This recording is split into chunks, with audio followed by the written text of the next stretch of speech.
الحمد لله رب العالمين والصلاة والسلام على نبينا محمد وعلى آله وصحبه أجمعين أما بعد.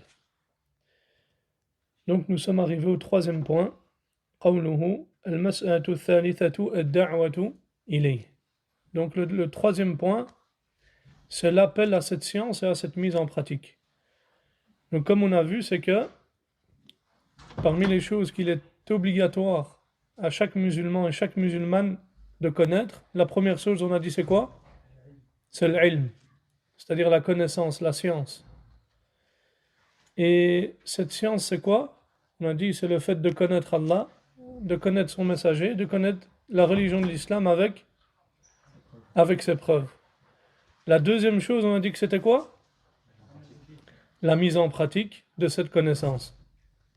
Et la troisième chose, maintenant, c'est quoi? Ad-da'watu ilayh, c'est-à-dire là, l'appel à cette science et à cette mise en pratique. Donc, les ulama ont dit المسألة الثالثة التي يجب على كل مسلم ومسلمة تعلمها الدعوة إلى ما تعلمه والمراد أن الإنسان إذا تعلم وعرف الحق وميز ثم عمل بما علم فإنه يبقى عليه أمر ثالث وهو أن يدعو إلى هذا العلم الذي حصله وإلى هذا الخير الذي ناله. Donc, qu'est-ce qu'ils ont dit les ulama? C'est que lorsque quelqu'un a appris cette science et qu'il a connu la vérité et qu'il l'a distinguée, puis qu'il applique cette science-là et cette connaissance-là, il lui reste maintenant une troisième chose à faire, c'est quoi? C'est d'appeler les gens à cette connaissance qu'il a acquise et d'appeler les gens vers ce bien qu'il a obtenu.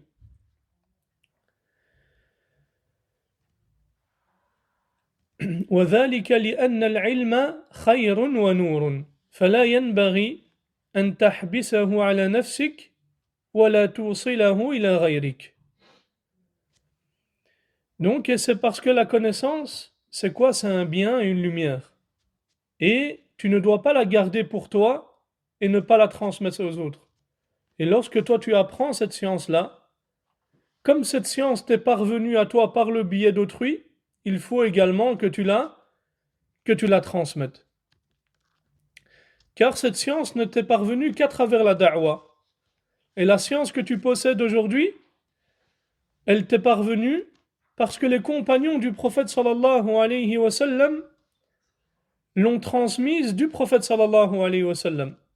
Et puis les tabi'in, c'est-à-dire ceux qui ont succédé aux compagnons, l'ont transmis des compagnons. Et ainsi de suite, jusqu'à ce que cette science te soit arrivée. Et c'est pourquoi, ya ikhwa, que celui à qui Allah tabaraka wa ta'ala a accordé ce bienfait-là, c'est-à-dire le bienfait d'étudier ce ilm, il doit être reconnaissant envers Allah tabaraka wa ta'ala. Et l'obligation, ya ikhwa, concernant cette science que tu as obtenue, c'est quoi? C'est d'appeler les gens à cette science, et à cette religion, et à cette croyance que tu as obtenue. Ensuite, il faut savoir que, comme dans toute chose, la da'wa, c'est une adoration. Et l'adoration, elle possède des règles de bienséance et également des comportements qu'il convient à celui, c'est-à-dire au da'i, de connaître et d'appliquer. Parmi ces règles, ces dawabit, et parmi ces conditions, la première, c'est que la boud ويجب أن تكون هذه الدعوة خالصة لله تبارك وتعالى. Il faut impérativement que cette da'wa soit faite sincèrement pour Allah tabaraka wa ta'ala. Deuxièmement, أن تكون هذه الدعوة مبنية على العلم وعلى البصيرة. Que cette science soit également faite avec science et clairvoyance. وأن تكون كذلك هذه الدعوة بالحكمة. Elle doit être faite également avec sagesse. Et أن تتم مراعاة أحوال المدعوين. Et également de tenir compte et de prendre en considération la situation de celui qui est appelé. Et ça, c'est des choses qui sont importantes dans la da'wah. Et c'est de cette manière que le prophète sallallahu alayhi wa sallam agissait. Et la preuve de cela est la parole d'Allah tabaraka wa ta'ala قُلْ هَذِهِ سَبِيلِي يَدْعُو إِلَى اللَّهِ عَلَى بَصِيرَةٍ أَنَا وَمَنِ اتَّبَعَنِي وَسُبْحَانَ اللَّهِ وَمَا أَنَا مِنَ الْمُشْرِكِينَ. Donc Allah tabaraka wa ta'ala dit, traduction du sens rapproché du verset, dit: voici ma voix, j'appelle les hommes à Allah avec discernement, moi et ceux qui me suivent. Gloire et pureté à Allah qui n'a aucun associé, et je ne suis point du nombre des polythéistes. Donc Allah tabaraka wa ta'ala dit: قُلْ هَذِهِ سَبِيلِي. Les ulama ont dit al-musharu ilay, c'est quoi ici? Ma ja'a bihi an-nabi sallallahu alayhi wa sallam. Dit: voici ma voix, ce qui est voulu par cela, c'est quoi? C'est ce avec quoi est venu le prophète sallallahu alayhi wa sallam. Was-sabil huwa at-tariq, c'est-à-dire ceci est mon chemin, ma voie. Ad'u ila Allah, et الداعي إلى الله تبارك وتعالى هو المخلص الذي يوصل الناس إلى الله تبارك وتعالى. Donc, celui qui appelle à Allah tabaraka wa ta'ala, c'est celui qui est sincère et qui veut et qui a pour objectif de ramener les gens vers Allah tabaraka wa ta'ala. Ala basira, avec discernement, c'est-à-dire avec science et clairvoyance. C'est-à-dire que la personne, lorsqu'elle se met en avant pour appeler les gens à Allah tabaraka wa ta'ala, il faut absolument et impérativement qu'elle ait de la science. Car si elle n'a pas de science, yani, il va corrompre plus qu'il ne réforme.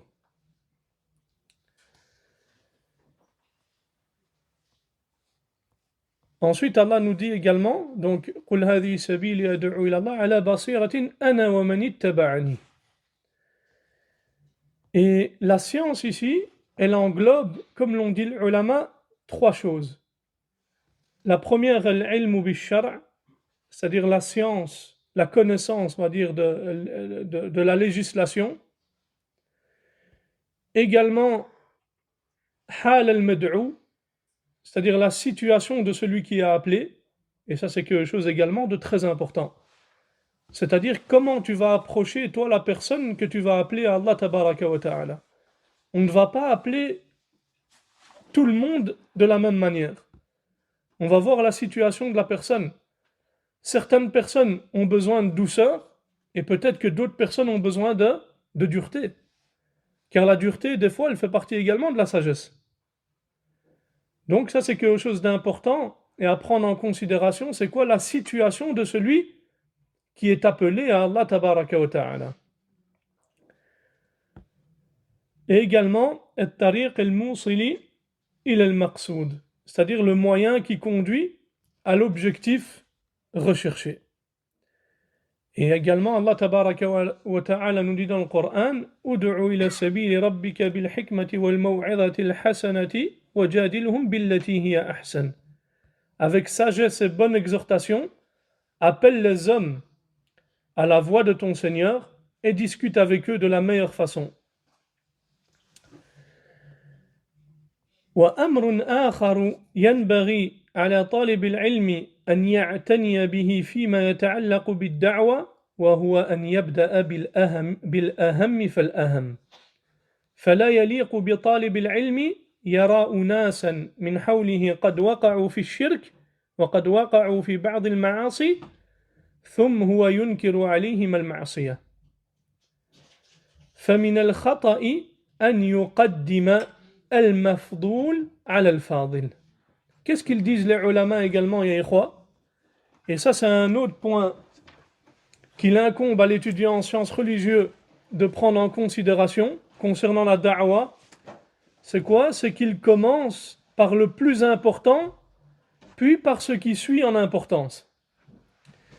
Et par exemple, il ne convient pas qu'un étudiant en sciences voit autour de lui, ou même qu'une personne voit autour, dans sa famille, des gens qui sont tombés dans le shirk et dans certains péchés, et qu'il leur reproche quoi? Les péchés en priorité.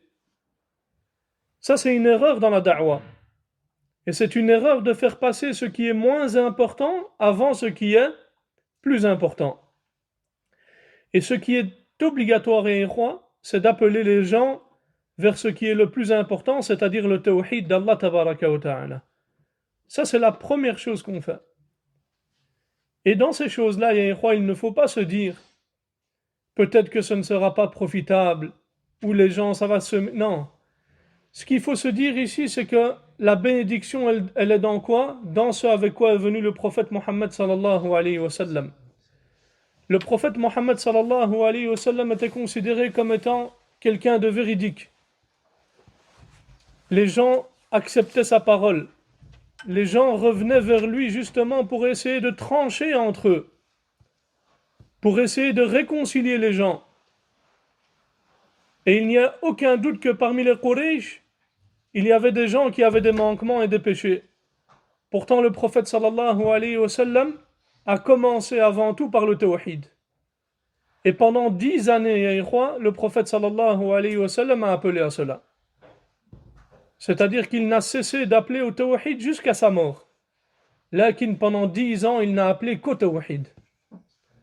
Et ce qui prouve, subhanallah, que celui qui veut la bénédiction dans sa da'wah, qu'il commence absolument et impérativement et obligatoirement par le tawhid.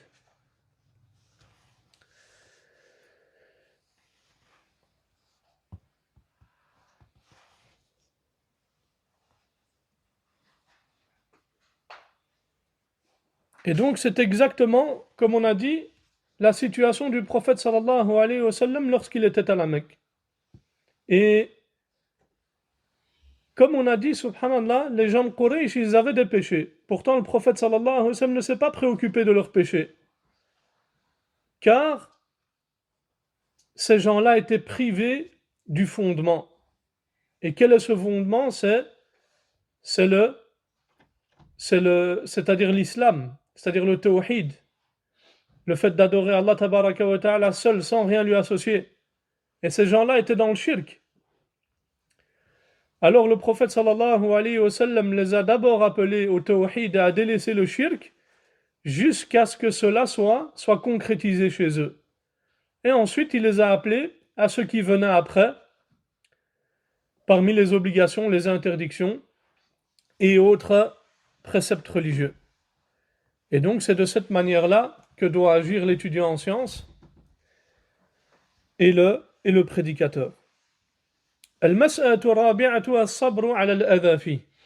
quatrième point maintenant, c'est quoi? La patience face aux nuisances rencontrées lors de la prédication. فالداعية إلى الله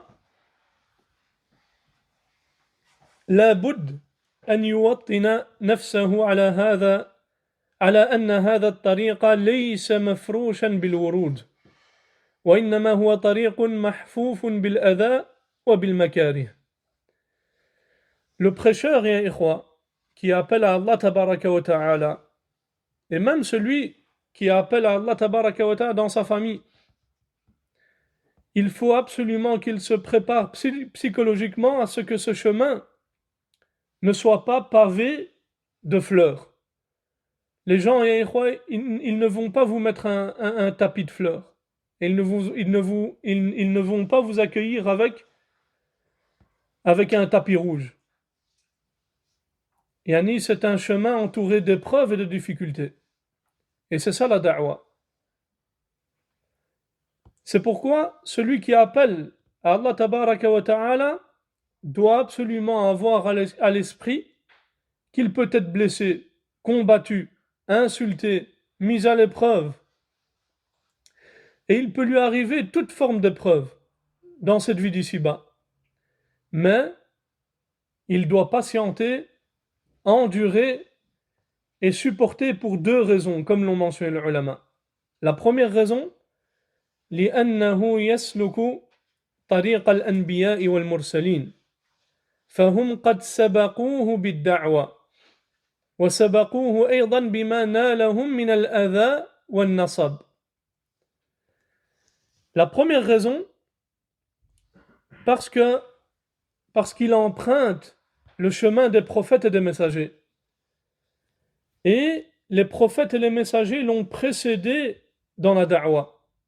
Et ils l'ont également précédé dans les épreuves et les difficultés, ainsi que les souffrances qui leur sont tombées dessus. Allah tabaraka wa ta'ala nous dit dans le Coran أحسب الناس أن يتركوا أن يقولوا آمنا وهم لا يفتنون ولقد فتنا الذين من قبلهم فلا يعلمن الله الذين صدقوا ولا يعلمن الكاذبين. Est-ce que les gens pensent qu'on les laissera dire nous croyons sans les éprouver? Certes, nous avons éprouvé ceux qui ont vécu avant eux. Ainsi, Allah connaît ceux qui disent la vérité et ceux qui mentent. Et celui qui médite sur la biographie du prophète sallallahu alayhi wa sallam verra comme combien il a souffert sallallahu alayhi wa sallam et enduré dans sa da'wah. Et pourquoi, ya ikhwa? Pour que cette religion parvienne jusqu'aux gens aujourd'hui. C'est-à-dire que le prophète sallallahu alayhi wa sallam a souffert. Les sahaba également ont souffert. Et ceux qui les ont suivis en toute vertu également ont souffert. Tout ça pourquoi? Pour que cette religion nous parvienne aujourd'hui, yani pure et limpide. Et ça, cette religion est parvenue aux gens par la grâce d'Allah tabaraka wa ta'ala.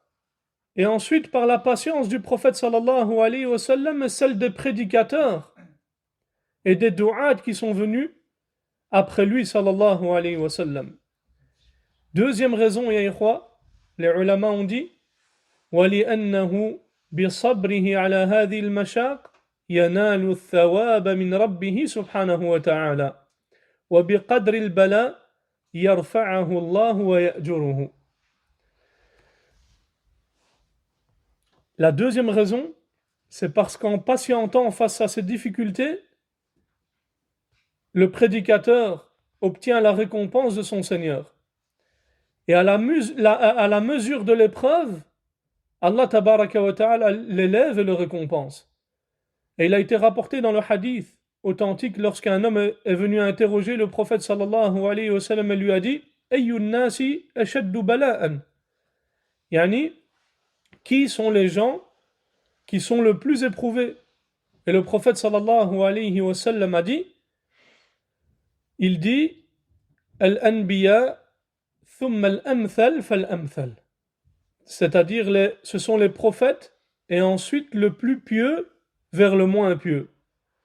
Il dit ensuite sallallahu alayhi wa sallam يبتلى العبد على حسب دينه فإن كان في دينه صلبا اشتد بلاؤه. La personne est éprouvée en fonction de sa religion.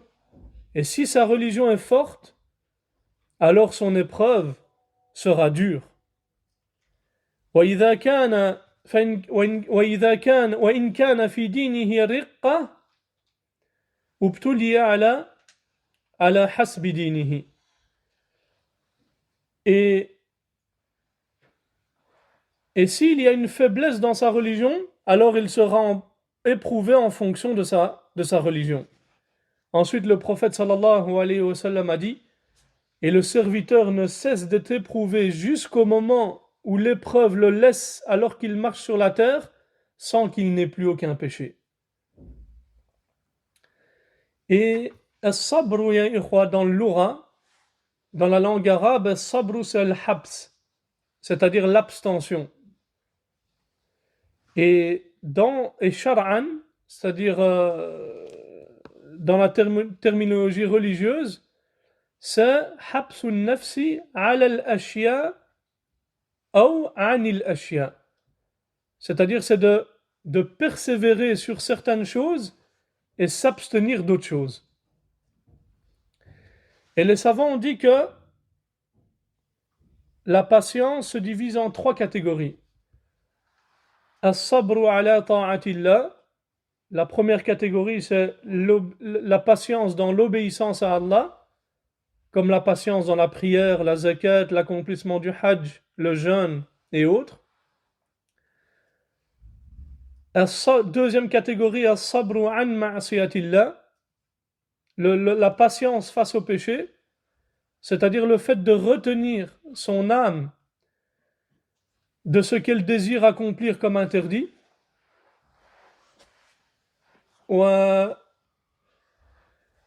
troisième catégorie, c'est as-sabru ala aqdarillahi al-mu'lima, le fait de patienter, la patience sur les décrets d'Allah tabaraka wa ta'ala. Et ça, c'est exactement comme le fait de patienter sur la nuisance que tu peux, ou les préjudices que tu peux rencontrer sur ton chemin lorsque tu propages la religion d'Allah tabaraka wa ta'ala. Et il faut savoir que les 4 points qu'on a vus là, depuis le début, c'est-à-dire al-ilm wal-amalu bih wad-da'watu ilayhi was-sabru ala al-adha fi, ces 4 choses, Ibn al-Qayyim rahimahullah, il les a mentionnées et il les a citées comme faisant partie des choses qui font partie justement de la lutte contre l'âme. Et il a dit, rahimahullah, qu'on va lire sa parole, qu'on a traduite en français, il dit, rahimahullah, la lutte contre l'âme se réalise à travers 4 étapes.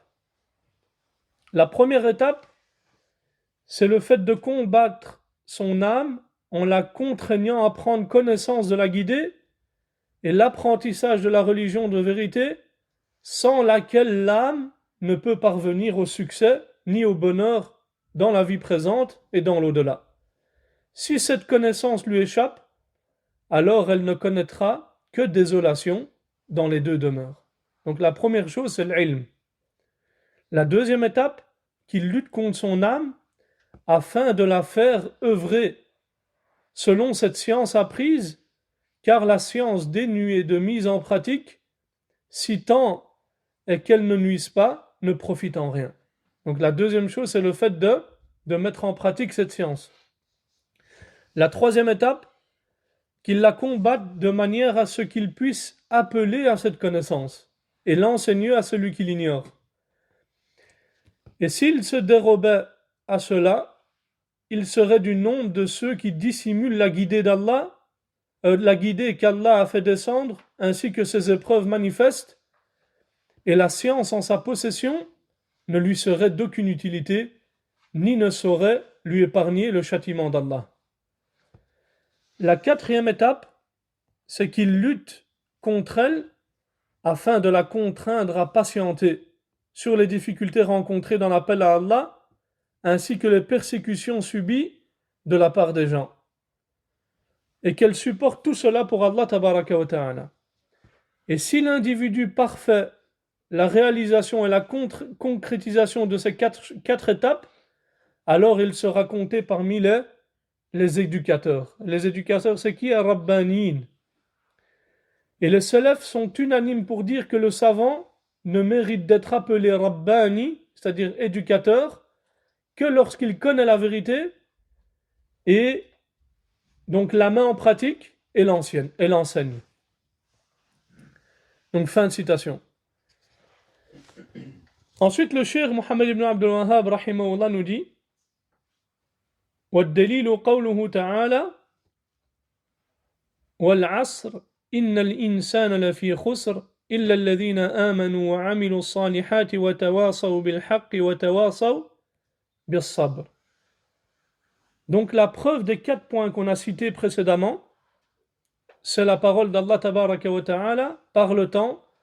L'homme est certes en perdition, sauf ceux qui croient et accomplissent les bonnes œuvres, s'enjoignent mutuellement la vérité et s'enjoignent mutuellement l'endurance. Donc après avoir mentionné les 4 points, ici le cheikh a mentionné rahimahullah ta'ala comme preuve la sourate al-Asr, dans lequel Allah tabaraka wa ta'ala nous dit wal-Asr, c'est-à-dire par le temps.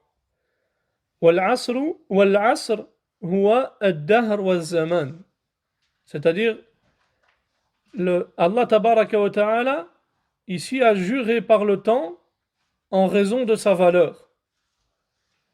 Et ce qui indique ici là la noblesse, et sa noblesse au temps. C'est qu'il est le moment dans lequel le serviteur adore son Seigneur. C'est pour ça qu'Allah tabaraka wa ta'ala ici jure par le temps. Car justement le temps ici c'est quoi? C'est le moment dans lequel le serviteur adore son Seigneur. Il dit ensuite tabaraka wa ta'ala innal insana lafi khusr. Ay jami'an nas fi khasara. Donc l'homme est certes, c'est-à-dire que tous les êtres humains sont en perdition. Et Allah tabaraka wa ta'ala jure ici que tous les êtres humains sont en perdition. Car Allah tabaraka wa ta'ala nous dit quoi? Il nous dit innal insan wa alif lam huna jinsiya yani jins al insan. Donc ici le alif lam dans innal insan, al-insan, c'est un article défini, al, qui exprime ici, yani, si on peut le dire comme ça, une généralité. Donc il s'agit ici de l'ensemble des êtres humains. Et ils sont tous en perdition, à l'exception de ceux qu'Allah tabaraka wa ta'ala a exclus dans la suite du verset. Donc Allah tabaraka wa ta'ala nous dit Innal insana lafi khusr illa alladhina amanu. C'est-à-dire ça, ce sont donc la première catégorie qui a été exclue, donc sauf ceux qui ont cru. C'est-à-dire ceux qui ont cru, c'est quoi? C'est ceux qui ont appliqué et mis en application les 4 points qu'on a mentionnés précédemment. C'est-à-dire ceux qui ont cru, ceux qui ont appris, ceux qui ont mis en pratique et ceux qui font preuve de patience. Ensuite, Allah tabaraka wa ta'ala nous dit wa amilu salihat. Yani amilu ba'da ma alimu. C'est-à-dire et accomplissent les bonnes œuvres, c'est-à-dire ceux qui ont mis en pratique après avoir acquis la connaissance. Wa tawasaw bil haqq ay da'aw ila Allah. C'est-à-dire ils s'enjoignent mutuellement la vérité. Ici c'est quoi? C'est le fait d'appeler à Allah tabaraka wa ta'ala. Wa tawasaw bis sabr sabaru ala ma ya'tihim min al-adha fi tariqi hadha ad-din al-'azim. Et s'enjoignent mutuellement l'endurance, c'est-à-dire qu'ils ont enduré les préjudices subis sur le chemin de cette noble religion. Wa khulasatu as-surati anna an-nasa qisman khasirun wa rabihun. En résumé, ya ikhwa, ce qu'on comprend de cette sourate, c'est quoi? C'est que les gens, que cette sourate indique que les gens se divisent en 2 catégories. Il y a les perdants et il y a les gagnants. فالرابحون هم الذين آمنوا وعملوا الصالحات وتواصوا بالحق وتواصوا بالصبر. Les gagnants, ce sont ceux qui ont cru, accompli de bonnes œuvres, se sont mutuellement recommandé la vérité et se sont mutuellement recommandé la patience. فمن أكمل هذه الصفات الأربع فهو من الفائزين بالربح الكامل والسعادة الأبدية والعز والنجاة في الدنيا والآخرة. Celui qui réalise pleinement ces 4 caractéristiques fait partie des gagnants qui ont obtenu un profit total et complet, un bonheur éternel et le salut dans ce bas monde et dans l'au-delà. ومن فاته شيء ومن فاته شيء من هذه الصفات من الربح بقدر ما فاته منها وأصابه من الغبن أو من الغبن والفساد بقدر ما معه من التقصير والغفلة والإعراض عما يجب عليه. Quant à celui à qui il manque une de ces caractéristiques, il perdra une part de ce gain à la mesure de ce qui lui manque de celle-ci. Et il sera touché alors par la perte et la corruption en fonction de sa négligence. Donc celui à qui il manque une de ces caractéristiques-là n'est pas comme celui à qui il en manque 4, et ainsi de suite. Et donc il sera touché par la perte et la corruption en fonction de sa négligence, de son insouciance et de son détournement de ce qu'il lui incombait d'accomplir. Ensuite, le cheikh nous rapporte la parole de l'imam al-Shafi'i, rahimahullah ta'ala, qui dit لو ما أنزل الله حجة على خلقه إلا هذه لكفتهم. Donc il dit, rahimahullah, si Allah n'avait révélé que cette sourate comme preuve pour les créatures, elle leur aurait suffi.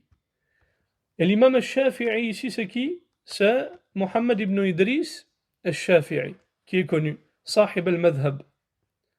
C'est l'imam connu du célèbre Madhab al-Shafi'i. Et pourquoi l'imam al-Shafi'i a dit cela? Il dit وإنما قال ذلك لأجل عظم شأن هذه السورة. Les ulama ont dit pourquoi l'imam al-Shafi'i a dit cette parole, c'est qu'il a dit cela en raison de la grandeur de cette sourate. Bien qu'elle soit courte et composée de peu de versets, elle renferme des significations sublimes et grandioses. Yani, subhanallah, on voit que c'est quelques versets. Et donc, si Allah tabaraka wa ta'ala n'avait fait descendre que cette seule sourate, pour qu'elle soit une voie pour les gens et un flambeau par lequel les gens s'éclairent dans leur vie, elle aurait suffi. Et elle aurait également suffi pour que la preuve soit établie sur les gens.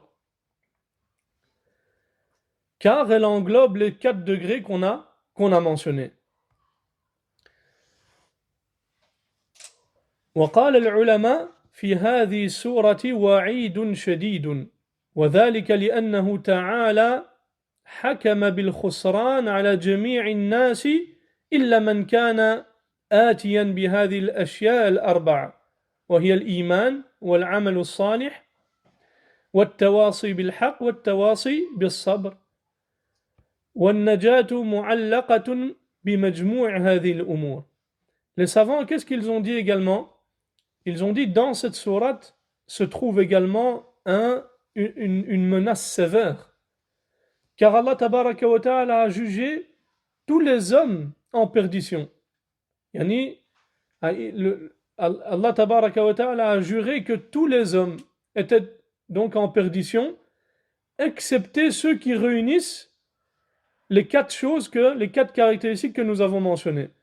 La foi, les bonnes œuvres, l'exhortation mutuelle à la vérité et l'exhortation mutuelle à la patience. Donc le salut de la personne est lié à l'ensemble de ces éléments. Et les ulama ont dit وقد كرر التواصي في الآية للتأكيد والاهتمام فتضمن الإيصاء الأول وتواصوا بالحق الدعاء إلى الله والثاني وتواصوا بالصبر الثبات عليه فالأول أمر بالمعروف والثاني نهي عن المنكر. Parmi les fawaïd que les ulama ont mentionné ici, ils ont dit à Ikhwa, Allah tabaraka wa ta'ala nous dit dans la sourate al-Asr وتواصوا بالحق وتواصوا بالصبر. Il mentionne deux fois التواصوا. يعني وتواصوا بالحق وتواصوا بالصبر. C'est-à-dire se recommandent mutuellement la vérité et se recommandent mutuellement l'endurance. Pourquoi Allah Tabaraka wa Ta'ala a ici répété deux fois le verbe, donc se recommander? Il dit parce que les ulama ont dit le premier, c'est-à-dire se recommander mutuellement la vérité, cela concerne l'appel à Allah Tabaraka wa Ta'ala, c'est-à-dire la da'wa. Et la seconde, c'est-à-dire وَتَوَاصَوْا بِالصَّبْرِ, cela concerne la persévérance et la fermeté sur cela.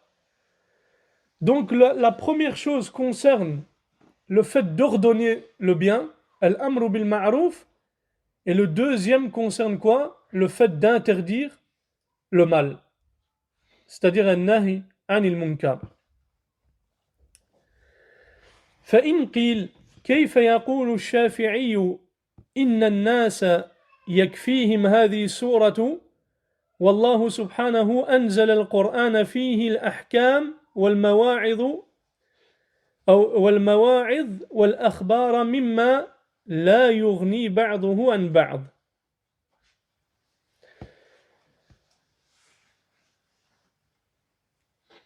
Donc ici, si on peut se poser la question ici, comment ça se fait que l'imam al-Shafi'i peut-il dire que cette sourate suffit aux gens alors qu'Allah Tabaraka wa Ta'ala a révélé le Coran dans lequel se trouvent les jugements ou des jugements, des exhortations, des récits qui ne peuvent se passer les unes des autres. Wal jawab, comme a mentionné Cheikh Ibn Uthaymin rahmatullah alayhi, يعني أراد أن هذه السورة تكفيهم في الوعظ.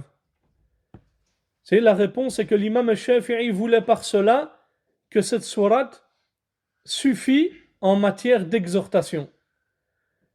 Cheikh Ibn Uthaymin rahmatullahi alayhi a dit فكل إنسان عاقل يعرف أنه في خسران إلا إذا اتصف بهذه الصفات الأربع فإنه سيحرص بقدر ما يستطيع أن يتصف بها وأن يخلص نفسه من الخسران. Qu'est-ce qu'il dit, le Cheikh Ibn Uthaymin? Il dit tout être humain doué de raison sait qu'il est en perdition, sauf s'il s'orne et se pare de ces quatre caractéristiques qui sont mentionnées dans le verset. Et il essayera alors, si cette personne sait qu'Allah Tabaraka wa Ta'ala a juré que tout être humain est en perdition, alors à ce moment-là, il essayera selon ses capacités à se conformer à ces caractéristiques et à s'efforcer d'échapper à la perdition. وقال أيضا رحمه الله وليس مراده أن هذه السورة كافية للخلق في جميع الشريعة. Donc ici, Cheikh Ibn Uthaymin rahimahullah nous dit également, l'imam al-Shafi'i ne veut pas par cela que cette sourate suffira à elle seule pour toute la législation. C'est pas ça ce que veut l'imam al-Shafi'i. Ensuite, le Cheikh Mohammed ibn Abdul Wahhab rahimahullah nous dit وقال البخاري رحمه الله تعالى باب العلم قبل القول والعمل والدليل قوله تعالى فاعلم أنه لا إله إلا الله واستغفر لذنبك فبدأ بالعلم قبل القول والعمل. Donc le Cheikh Mohammed ibn Abdul Wahhab rahimahullah, Cheikh al-Islam, dit ensuite Al-Bukhari rahimahullah a dit chapitre la connaissance avant la parole et l'acte. Et la preuve réside dans la parole d'Allah Tabaraka wa Ta'ala. Sache donc qu'en vérité, il n'y a point de divinité digne d'adoration si ce n'est Allah, et implore le pardon pour ton péché. Donc Allah Tabaraka wa Ta'ala a commencé par la science avant la parole et l'action. Et donc, comme vous savez, le Bukhari, c'est l'imam des muhaddithin, Abu Abdillah Muhammad ibn Ismail, l'auteur du recueil As-Sahih al-Bukhari. Et donc ici, l'imam al-Bukhari a donné comme titre à son chapitre et l'a argumenté par le verset qu'on vient de mentionner. فَاعْلَمْ أَنَّهُ لَا إِلَهَ إِلَّا اللَّهُ وَاسْتَغْفِرْ لِذَنْبِكَ. Sache donc qu'en vérité il n'y a point de divinité digne d'adoration si ce n'est Allah, et implore le pardon pour ton péché. Et ce que l'on déduit de ce verset, ya ikhwa, c'est qu'Allah tabaraka wa ta'ala a fait précéder la science avant la parole. Comme dans sa parole, فَاعْلَمْ أَنَّهُ لَا إِلَهَ إِلَّا اللَّهُ وَاسْتَغْفِرْ لِذَنْبِكَ. C'est-à-dire, sache donc qu'en vérité, il n'y a point de divinité digne d'adoration si ce n'est qu'Allah. Donc, sache donc. Donc, il a commencé par la science avant la parole et les actes. Ce qui montre ici en réalité l'importance de la science. وعلى كل حال فقد قدم المصنف هذه المسائل الأربع قبل ذكر الأصول الثلاثة لأن فيها تأكيدا على أهمية العلم حتى تعتني وتهتم بما سيذكره بعد ذلك فإذا عرفت قدر العلم وشرفه وأن الله قدمه على العمل كنت مستعدا لما سيأتي بعد. Donc quoi qu'il en soit, ici l'auteur a placé ces 4 questions avant de mentionner les 3 fondements. Et pourquoi? Pour insister sur l'importance de la science. Et pour que tu accordes également de l'attention et du soin à ce qui va être mentionné par la suite. Et lorsque tu connais la valeur de la science, son mérite, et qu'Allah tabaraka wa ta'ala l'a fait précéder sur les actes, alors tu es prêt à recevoir et à étudier ce qui sera mentionné par la suite. Et également ce que les ulama mentionnent dans ce sujet, comme la parole qu'on avait dite de Sufyan ibn Uyayna, من فسد من علمائنا ففيه شبه من اليهود ومن فسد من عبادنا ففيه شبه من النصارى. Celui qui se pervertit et se corrompt parmi nos savants, il y a en lui une ressemblance aux juifs, aux yéhouds. Pourquoi, ya ikhwa? Car eux, ils avaient la science, mais ne l'ont pas mise en pratique. Donc ils font partie de ceux qui ont encouru la colère d'Allah tabaraka wa ta'ala.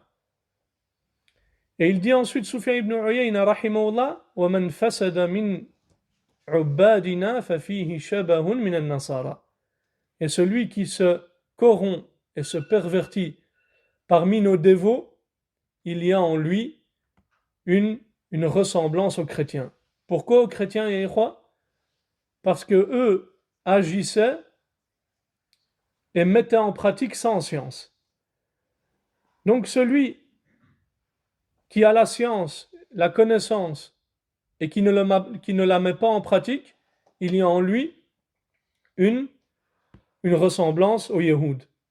Quant à celui qui met en pratique sans science, il y a en lui une ressemblance au Nasara, c'est-à-dire aux chrétiens.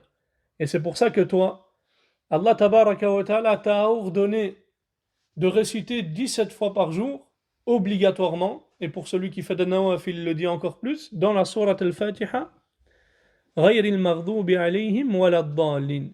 C'est-à-dire que toi, tu demandes à Allah tabaraka wa ta'ala de t'écarter du chemin de ceux qui ont encouru la colère d'Allah tabaraka wa ta'ala, c'est-à-dire ceux qui avaient de la science mais ne l'ont pas mise en pratique, et tu lui demandes également de t'écarter de la voie de ceux qui ont mis en pratique sans science. هذا وصلى الله على نبينا محمد وعلى آله وصحبه وسلم جزاكم الله خيرا.